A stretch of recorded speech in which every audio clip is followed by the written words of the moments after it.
నేను మీ doctor A Vamsi Krishna, consultant orthopedic surgeon, Vidhata hospital, Vijayawada. నేను ఇప్పుడు మాట్లాడబోయేది చాలామందికి కామన్గా ఈ మడమ నొప్పి వస్తుందండి. అంటే హీల్ దగ్గర నొప్పి వస్తుందండి నడుస్తుంటే.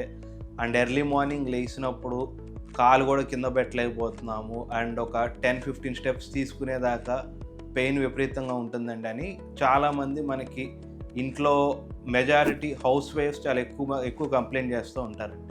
సో దీన్ని మేము ప్లాంటార్ ఫేషియైటిస్ అంటాం. సో ప్లాంటార్ ఫేషియైటిస్ అంటే మనకి మడం ఉంది కదండి, ఆ మడం ఎముకకి కింద నుంచి ఒక ప్లాంటార్ ఫేషియా అనే ఒక కండరం వచ్చి అటాచ్ అవుతుందండి. ఇదేం జరుగుతుందంటే మన ఇప్పుడు ప్రెజెంట్ ఉన్న కండిషన్లో ఇళ్లలో అంతా టైల్స్ అండ్ మార్బుల్స్ ఉండేటప్పటికీ బేర్ ఫీట్ మీద నడుస్తున్నప్పుడు ఆ మడం బోన్కి ఆ టైల్స్కి మధ్యలో ఆ ప్లాంటార్ ఫేషియా అనేది కంటిన్యూస్గా ప్రెస్ అవటం వల్ల ఆ ఫేషియా వాపు వస్తుంది. అంటే ఇన్ఫ్లమేషన్ వచ్చి మీకు కంటిన్యూస్గా పెయిన్ వస్తూ ఉంటుంది.